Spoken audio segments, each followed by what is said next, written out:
భక్తుడనా? లేదు. మీ హయాంలో జరిగినటువంటి సుబ్రహ్మణ్యం ఇంటికి వెళ్ళి ఎందుకు పలకరించలేదు నేను అడుగుతా ఉన్నా. చీరాల్లో కిరణ్ అనేటువంటి వ్యక్తిని ఎందుకు పలకరించలేదు? సరే పోని, గొడ్డలతో నరకబడినటువంటి నీ బాబాయి కూతురు మీ చెల్లెలు అడుగుతా ఉంది కదా అన్నా అని 5 సంవత్సరాలు. మరి వాళ్ళకెందుకు న్యాయం చేయలేదు? వాళ్ళందరిని ఎందుకు పరామర్శించలేదు? రోడ్డు మీద పడేశారు. ఇప్పుడు ఇక్కడ మీరు కులాన్ని తీసుకొచ్చి కులానికి ఆపాదిస్తూ ఇది కాపు కులం అని చెప్పేసి కాపు నాయకులు మొత్తం ఇలాంటి విషయాలు జరిగినప్పుడు పరామర్శలు చేస్తే సరిపోతుందంటారా గురునాథం గారు? ఎవరు పరామర్శించారమ్మా? ఇప్పుడు పరామర్శించిన దాంట్లో మేము అగ్రగణ్యులుగా మేము ఏం చేసాం, ఎమ్మటే సిఐ గారిని సస్పెండ్ చేసాం, వారి మీద చర్యలు తీసుకోవాలనుకున్నాం, ఒక కమిటీని వేసాం, ఎస్పీ గారిని అక్కడికి పంపించాం. ఎస్పీ గారు దాని మీద నిజాలు నిగ్గులు తేలుస్తారు, అన్నిటి మీద కూడా అతని మీద ఛార్జ్ షీట్ పెడతారు, ఎఫ్ఐఆర్ కడతారు, వాళ్ళ మీద చర్యలు తీసుకుంటారు. ఏదైతే సీఎం గారు ఇచ్చారో హామీ తప్పకుండా. ఇన్సిడెంట్ జరిగిన తీరు అయితే చాలా భయానకంగా ఉంది కదా గురునాథం గారు. అంటే పోలీసులు ఇలా చేస్తారా అనేది ఇప్పుడు ఉన్న సిచ్యువేషన్ లో నిజంగా చాలా భయంకరంగా ఉంది. చేసే ఉంటారా? మీరు ఒప్పుకుంటారా? అమ్మా అసలు మీరు ఒక్కటి నేను చెప్తానండి, పార్టీలకు అతీతంగా మనం 1 to 1 మాట్లాడుకుందాం. అసలు యాక్చువల్ గా సమాజంలో ఏం జరుగుతుంది అనేది. పోలీసు వ్యవస్థ అనేది ఒక బ్రిటిష్ వ్యవస్థ, ఆర్డినరీ వ్యవస్థ నుంచి వచ్చినటువంటి వ్యవస్థ.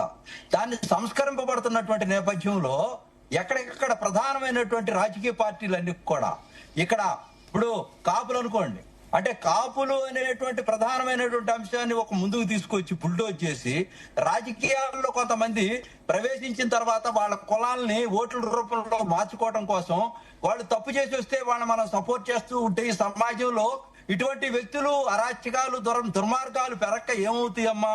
ఒక పక్క మనం ఏం చేస్తుంటాం, పోలీస్ స్టేషన్ లో మాలాంటి రాజకీయ నాయకులను ప్రవేశపెట్టి ఏమంటే మా అబ్బాయి అసలు తప్పు చేయలేదు, ఏదన్నా ఒకసారి ఉంటే బయటికి తీసుకురండి అంటే మనం పోయి ఇన్ఫ్లుయెన్స్ చేసిన తర్వాత బయటకు వచ్చిన తర్వాత కాలరెగరేసి వాడు పెద్ద రౌడీలాగా తయారైపోయి సమాజంలో అరాజక శక్తిగా, ఆర్థిక ఉగ్రవాదిగా తయారైన తర్వాత ఈ సమాజానికి పట్టినటువంటి పీడ చీడ ఇదంతా మనమే చేస్తూ ఉన్నాం అమ్మా. ఈ చట్టాన్ని మన చేతుల్లో తీసుకొని ఎమ్మెల్యే గారి దగ్గరికి వెళ్ళటం, ఎంపీ గారి దగ్గరికి వెళ్ళటం, సీఎంల దగ్గరికి వెళ్ళటం, మంత్రుల దగ్గరికి వెళ్ళటం, మన పార్టీ వాడిని చెప్పటం, వాడిని పెంచి పోషించడం. వెళ్ళినంత మాత్రాన మంత్రులు వాళ్ళ దగ్గరికి వెళ్ళినంత మాత్రాన వాళ్ళు సపోర్ట్ చేయాలని లేదు కదా. జెన్యూన్ గా వాళ్ళు కూడా ఉండాలి.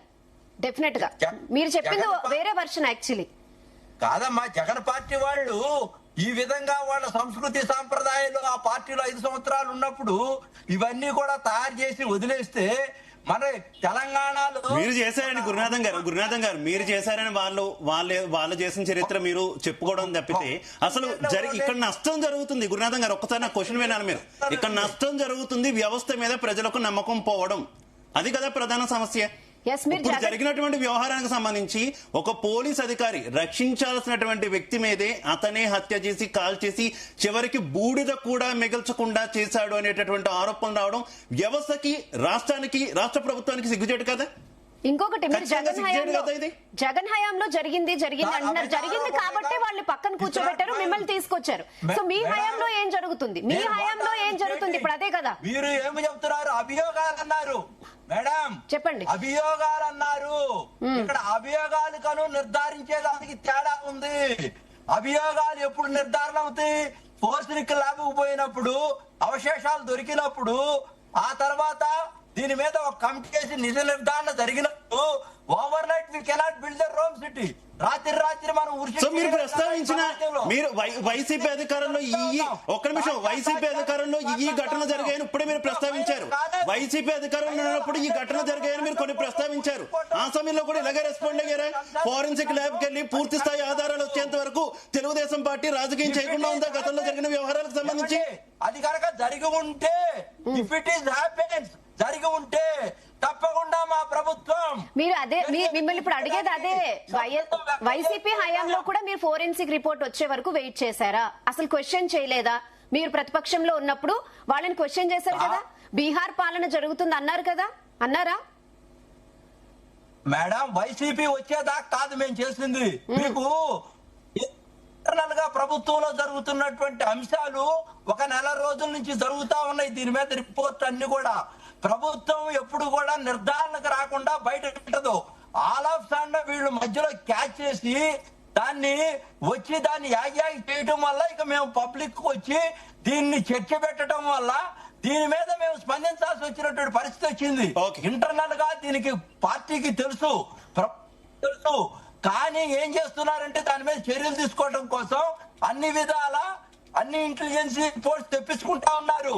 మీరు ఎప్పుడు ఫోకస్ చేశారంటే జగన్మోహన్ రెడ్డి గారు దీన్ని నెల రోజుల తర్వాత క్యాచ్ చేసి అక్కడ ఉన్నటువంటి రాజకీయ నాయకుల్ని కొంతమందిని రెచ్చగొట్టి వాళ్ళ ఇంటికి పంపించి ఆ తల్లిదండ్రులను తెప్పించి ఎక్స్ప్లాయిట్ చేసి మేము ఏదో ఒకటి రాజకీయ పార్టీలు రాజకీయం చేస్తారు కదా గురునాథం గారు, రాజకీయ పార్టీలు రాజకీయం చేస్తుంది. మీరు అపోజిషన్ లో ఇప్పుడున్నా మీరు అదే చేసేవాళ్ళు. ఓకే ఓకే రామకృష్ణ గారు ఆడియో క్లియర్ గా ఉందా మీకు?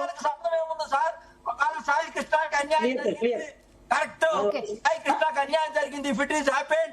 కానీ ఇక్కడ సార్ ఇక్కడ కులాలు ఎందుకు? ఓకే వస్తా గురునాథం గారు మళ్ళీ మీ దగ్గరకు వస్తా గురునాథం గారు. రామకృష్ణ గారు మొత్తానికి